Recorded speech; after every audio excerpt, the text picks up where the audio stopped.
Good morning guys! Jaisal here, and for today's video, musuway tagsuroy sa Davao City. So naday may daplins kasada ni kay mangita mis entrance padong ani sa ilang San Pedro Cathedral. Kay nindot pa po ni makasuroy to sa balay ang puanan. Di ba? May na lang na mga itag kanang giya nga giyahan ta sa mga lakaw din sa laing lugar. Niya mo ni ang porma sa sud nga medyo palingin ni siya napan na lugar sa likod wala na ako ni video apil.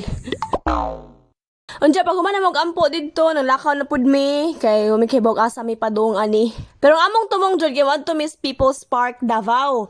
Pero muli na magbaktas lang mi para maswito-swito po na magamay ang lugar. Unja sa sige na magbaktas-baktas sa unahan, kay namin na maligya og saging, na maligya man si ating saging, so nipalit na pud mi kay gigutom pud in town mi, nanda po'y mangga ari si kuya na maligya pag mangga, yabas, pinya og singkamas. Gintaon po, dangong bata, gigutom in town.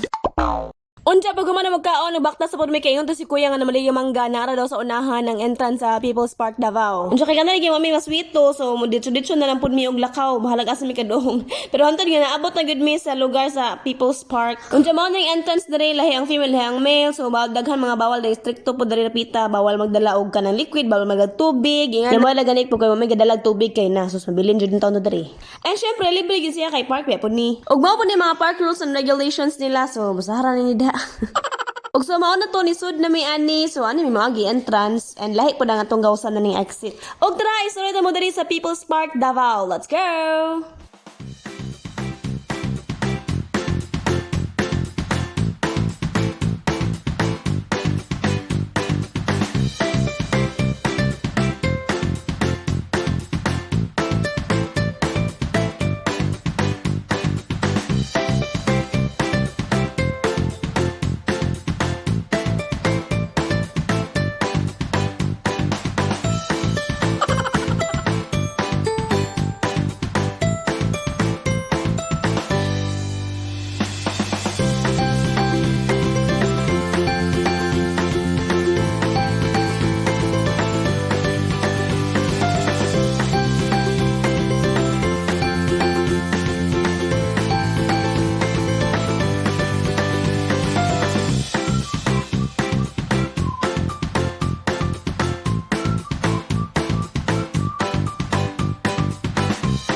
Kaigo na minilibot sa People's Park and pa-exit na mi ani dumispikas ana o kana ni entrance ana sa kilid na ang exit.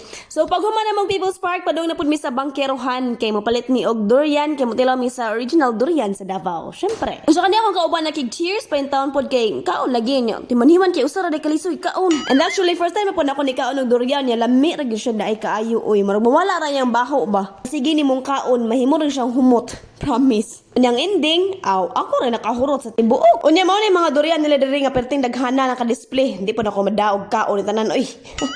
Og syempre din nato nakalimtan ng mga durian candies diha pampasalubong ba. Mo na mangita mo pampasalubong ninyo diri ra mo sa bangkerohan dapit kay barato ra. Daghan po kay kapilian. So pagkaugmaan na ni adto na dayon mi sa mo ang importanteng lakaw. Og igor man nilabay diri sa SM Davao. Unya kay bawo mo ang pinaka-na-amaze gyud ako diri sa Davao no. No kay kani mga drivers diri mapataxi man mga private car, mga jeepneys sa manan mga sakyanan. Kay ngano layo pa gani kano nya kay bawo na sila nga mo tabukay ka sa pedestrian na muhunong na sila day. Di pareha sa ubad mga magpagahiay pag mo kinsay unang muhunong ninyo. Mo di ginailang giingon diri nga disiplinado ang mga drivers sa Davao City. Char. Unya pagagabi ana mulakaw na pud mi nangatang mi ani kay madto mi sa buhangin Davao City. Unya kanang wala kita katultul no sa dapita so kalibog-libog yun asa man mi agi ani aon sa man mo sakyan. Kay madto lagi ko sa agaw kay mabisita ra pud didto. Magsabok-sabok silang pamuyo. Unya nakasakay na dai mi dong buhangin ani. Unya ningon man ako igagaw nga huno na mi Jollibee kay may landmark sila ha nya. Wa man mi kay bawang daghan pa man ang Jollibee. Mao to ang ending na saag mi.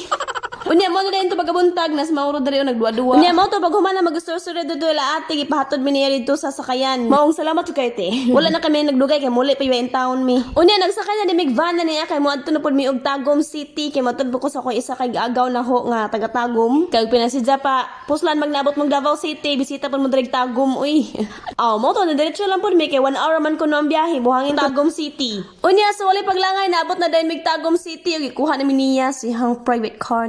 memories. Pa feeling special gini mga kanahanoy pero daghan kayong salamat jud. May nalang pod na maka feel tag special pa nagsa. Char. Unya kay paniud to naman lagi minabot dito mga alas 2 naman siguro to mo tong giandaman pud miniyag paniud to diri. So daghan jud kayong salamat jud. May na makadalaw tag lami yung social pa nagsa. And grabe very recommended jud kaayo ang New Year restaurant guys. Lami kayo lang dessert ilang pagkaon. Kay wa man mahurot ang uban, aw Sharon. Unya pag humandag kaon busog naman, aw diretso na tayo tas hotel kay matug na ta. Pahuway pud ta pa nagsign town kay pertin tong biyahe. And diri pud mi check in sa Big 8 Corporate Hotel. Nga pang sosyalan kaayo oy, maong daghan gyud akong salamat. Maong di ko mapulaan og magsig pasalamat sa mga tawo nagabi-abi ug nagatima na mo diha sa Davao City. Daghan kay salamat jud. Ug na mi sa babaw ani kay pasud na mi sa mo ang room. Family room na siya nga naka joint room. Dan ako ra mapakit-on guys, pero ilahat ako video kay medyo taas na nga video karon. Unya mao sa lang to sa pagkakaroon guys, daghan kay salamat sa pagtanaw sa video og amping mong tanan.